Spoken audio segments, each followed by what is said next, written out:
Que Dios les bendiga, mis amados hermanos y amigos que escuchan ahora. En este día quisiera compartir con ustedes un tema. El tema que quisiera compartir lo he titulado Vida pasada y nueva ahora en Cristo. Y el texto que vamos a leer es en Tito capítulo 3, versículos 3 al 5. Y dice de esta manera: en otro tiempo también nosotros éramos necios y desobedientes. Estábamos descarriados y éramos esclavos de todo género, de pasiones y placeres. Vivíamos en la malicia y en la envidia, éramos detestables y nos odiábamos unos a otros. Pero cuando se manifestaron la bondad y el amor de Dios, nuestro Salvador, Él nos salvó no por nuestras propias obras de justicia, sino por su misericordia.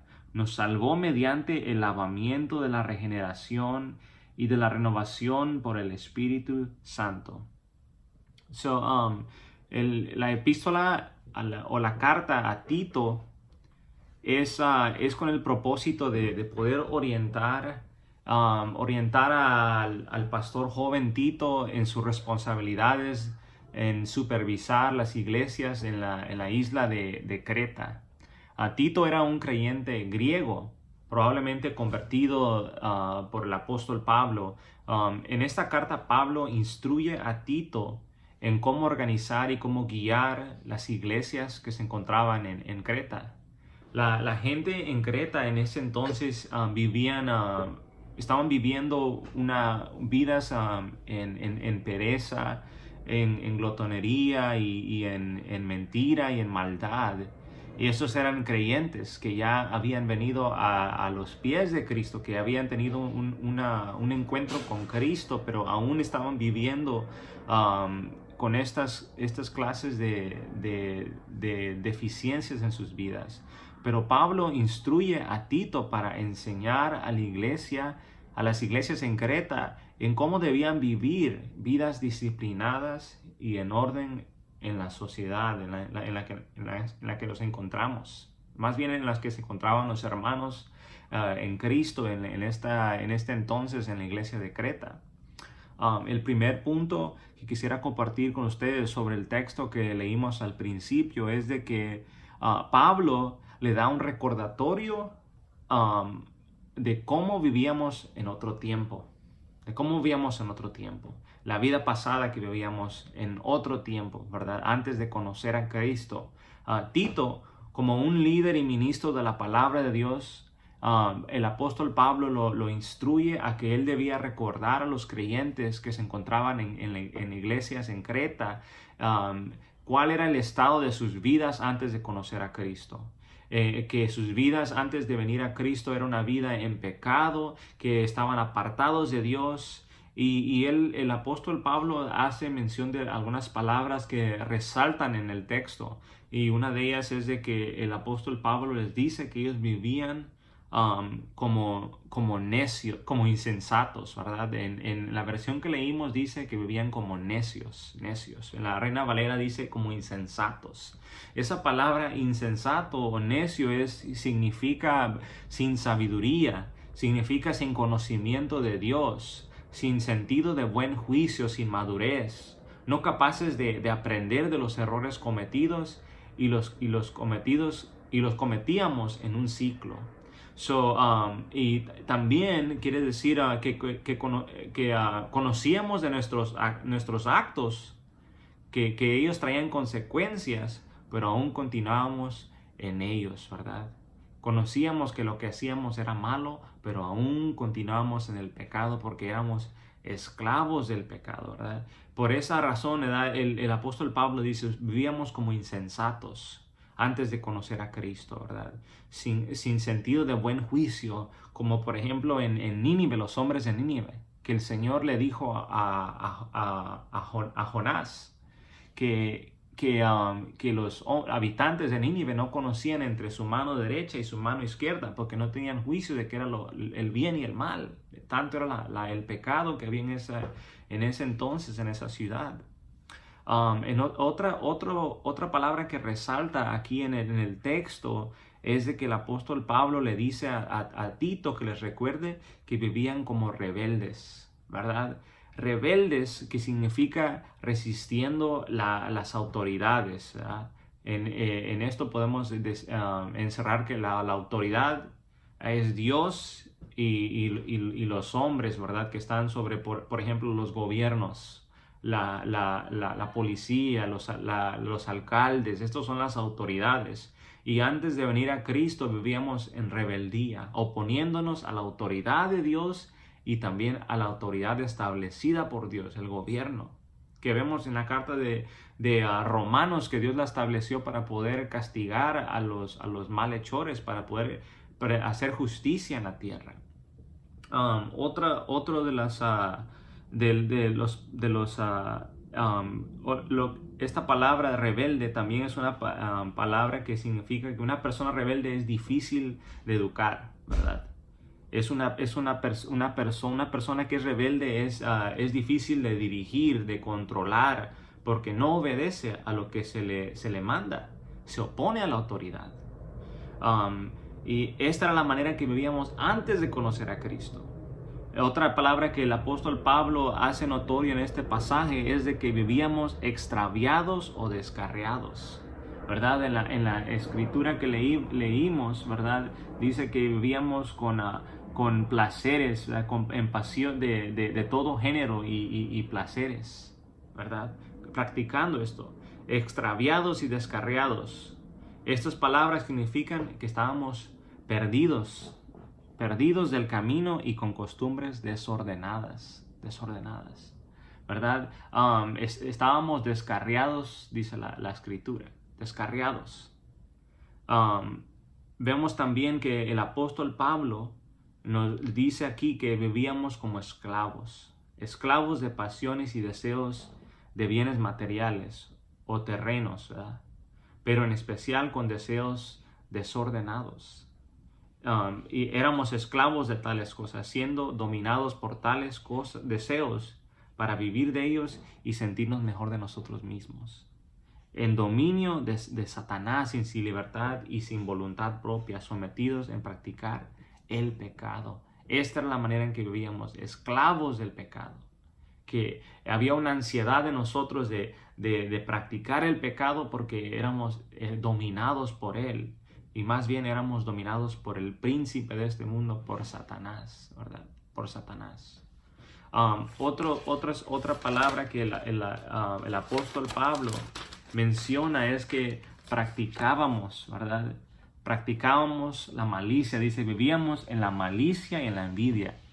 Vivíamos como necios, vivíamos desobedientes, vivíamos descarriados, vivíamos como esclavos. Vivíamos siguiendo placeres y pasiones, pero el apóstol Pablo también dice, vivíamos en la malicia y en la envidia, practicando estas cosas. El apóstol Pablo dice que practicábamos la malicia, buscando nuestro propio beneficio, no importando a quién destruyéramos o haríamos daño. El apóstol Pablo también dice, practicamos la envidia, deseando ser o tener lo que otras personas tienen. Cosas materiales, dinero, pareja, cuerpo, etc. El apóstol Pablo dice que en otro tiempo vivíamos de esta manera. Pero el segundo punto que quisiera compartir con ustedes es lo hermoso del evangelio que el apóstol Pablo dice aquí. Por las buenas nuevas, ¿verdad? Porque parte de las buenas nuevas es enseñarnos nuestro pecado, de que debemos de arrepentirnos de nuestro pecado y creer en Cristo Jesús, ¿verdad? El segundo punto es de que Dios intervino para salvarnos. Dice en el versículo 4, dice, pero cuando se manifestaron la bondad y el amor de Dios nuestro Salvador, Él nos salvó. Gloria sea al Señor, ¿verdad? Pero cuando se manifestó, cuando se nos abrió nuestro corazón y nuestros ojos para recibir el mensaje del Evangelio, ¿verdad? Las buenas nuevas de Cristo Jesús, de Cristo Jesús, quien se encarnó tomando la forma de hombre y murió en la cruz del Calvario por nuestra culpa, Esta es la bondad de Dios, porque a pesar de que éramos pecadores, A pesar de que los creyentes en Creta eran pecadores, Él entregó a su Hijo para salvarnos de la condenación, demostrando su eterno y verdadero amor hacia los hombres. Esta es la maravillosa bondad y el amor de Dios nuestro Salvador, ¿verdad? Cuando se manifestaron, porque Dios es el que abre el corazón y los ojos al hombre para entender el Evangelio. Y luego dice la palabra que nos salvó, ¿verdad? Nos salvó, porque no merecíamos por nuestras propias buenas obras la salvación, sino que es por su misericordia. Dios, viendo nuestra condición en la que nos encontrábamos, como insensatos, como rebeldes, extraviados, y como esclavos del pecado, a Él le plació librarnos de ese estado y salvarnos. Y no solamente eso, pero darnos el privilegio, darnos la dicha de poder ser sus hijos. No éramos hijos, pero ahora somos hijos, dice la palabra, si hemos creído en Cristo Jesús. El tercer punto es de que después de que nos abrió los ojos para entender el Evangelio, se manifestó su bondad hacia nosotros. Dios nos dio vida nueva. Dios nos dio vida nueva, dice la palabra, que nos salvó, ¿verdad? Mediante el lavamiento de la regeneración y de la renovación por el Espíritu Santo, ¿verdad? Por el lavamiento de la regeneración. Al Dios intervenir en causarnos entender el Evangelio, Él causó lo que el apóstol Pablo llama la regeneración en nuestras almas, ¿verdad? Y esta es obra del Espíritu Santo, en la cual Él convence al pecador para arrepentirse del pecado y venir a Cristo para ser lavado de sus pecados. Solamente Cristo puede perdonar pecados, como dice la Escritura, ¿verdad? Y por su sangre, porque sin remisión porque sin derramamiento de sangre no hay perdón de pecados, dice la Escritura, por su sangre. Y después de esto Él produce el nuevo nacimiento en el hombre que se arrepiente y cree en el Evangelio. El Espíritu Santo es una obra transformadora que causa el nuevo nacimiento en el hombre, ¿verdad? Que dice la palabra, las cosas viejas han pasado, he aquí todas son hechas nuevas, ¿verdad? Es una total transformación que el Espíritu hace en la vida del creyente. Y esta es la renovación en el Espíritu Santo, que nos va renovando cada día conforme para llegar a ser a la estatura del varón perfecto, que es Cristo Jesús. Quisiera concluir con esto, ¿verdad? Al estudiar las palabras de orientación que Pablo le da a Tito, de recordar de los creyentes en Creta, de la condición en la cual se encontraban antes de venir a Cristo y de la manera en cómo Dios los salvó, ¿verdad? Esto nos sirve a nosotros como recordatorio también de que no debemos de vivir vidas desordenadas en la sociedad, esta sociedad, ¿verdad? Viviendo en necedad, viviendo en pereza, viviendo en glotonería, viviendo en envidias, ¿verdad? No debemos de vivir de esta manera, porque el Señor nos salvó. Nos salvó cuando éramos insensatos, ¿verdad? Cuando vivíamos descarriados, cuando vivíamos como esclavos, ¿verdad? De Satanás, del pecado y de placeres, de pasiones. Cuando vivíamos en malicia y practicando la malicia y la envidia, ¿verdad? Sino que debemos de vivir en esta sociedad como luz, dice la palabra, que los hombres puedan ver dice la palabra, que nuestras buenas obras, debemos ser buenas obras para que los hombres las puedan ver y glorifiquen al Señor, ¿verdad? De esta manera nos sirve a nosotros recordar de dónde nos sacó el Señor y de que podemos y de que el Espíritu Santo nos está renovando cada día para poder ser como Cristo, que debemos vivir vidas disciplinadas en orden en la sociedad hoy en día. Esto es lo que quería compartir con ustedes, mis amados hermanos y amigos que escuchan. Vengan a Cristo. Cristo es el camino, la verdad y la vida, mis amados amigos.